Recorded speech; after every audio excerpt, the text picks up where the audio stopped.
What's up guys, welcome to a brand new video. In this video guys, I'm going to be talking about mass. What is mass? And I'm also going to be talking about the Higgs field and how that gives elementary particles mass. We're going to go over all of this and yeah, so hope you guys enjoy. So let's get started. So, what is mass? You can feel mass, which basically stops you from going at the speed of light. And going at the speed of light, as Einstein's general theory of relativity tells us, if you go at the speed of light, you don't feel time. So if you feel time, you technically have mass. But let's get this box here. Let's make a small box. Alright. So, yeah. Apologies for the bad drawing. And you have these random particles bouncing off the walls and going around. And these are photons. So they are massless. And let's say the box itself is massless.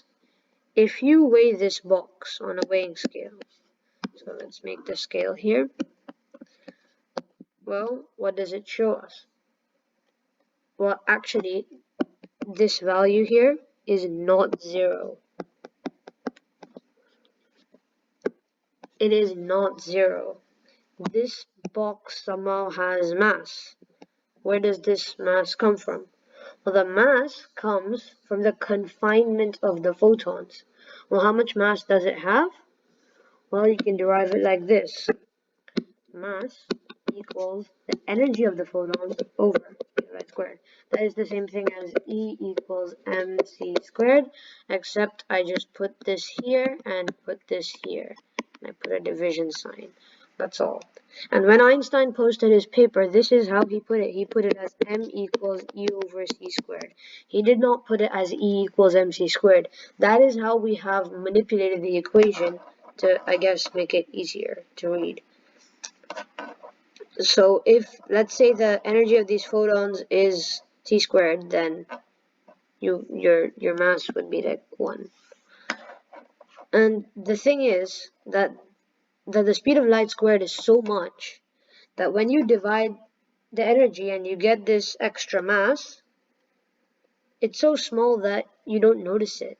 And that's why it's barely noticed. But when you do notice it, well, it makes a difference. But you don't have to have only positive mass like this. You could have negative mass. So a hydrogen atom, is basically a proton and an electron, is not equal to, it's actually, I can make that equation a lot more. So let's call the hydrogen atom's mass H. Okay, so the hydrogen atom is H. The hydrogen atom is 1 proton plus 1 electron. So, 1 second. Sorry guys, I'm doing a lot of bad things here. So, let's see. The hydrogen atom is equal to the electron plus the proton plus the energy, which is going to be big E. But this H is less than the electron plus the proton. Well, the truth is you could have negative energy, and that's in particular negative potential energy, negative electrical potential energy of, so you have the proton here and you have the electron here. When they change their distance and the distance becomes smaller, well, you get negative potential energy. And yeah, you have the kinetic energy of the electrons circling around, but that doesn't make up for the negative potential energy here, which is why you do the E plus the P plus minus the E. And that when you put a plus minus, you take out the plus, and then you have E plus P minus E is obviously going to be less than E plus P, considering that E is a number. E is like a positive number, and then you have negative E, so that becomes into a negative number. And yeah, so you can have negative energy, and that is, and it's the same for every element on the periodic table. Every element is not equal to what composes it, but is actually less. And a proton, like this, it has quarks in it. So before we do this, so the quarks barely contribute to any mass. Most of the mass comes from the gluon field. Gluons are massless, but they are confining the quarks. The quarks are being confined by gluons. So where does this mass of the quarks though come from? How do the quarks get mass? Well, the quarks get mass from a thing called the Higgs field. The Higgs field gives quarks mass, and that is how they gain the little masses that they have. So the Higgs field looks something like, it doesn't look like anything, but really it makes a particle feel time by slowing it down or speeding it up. It makes it feel time and not go at the speed of light. And the Higgs field is closely related to the Higgs boson.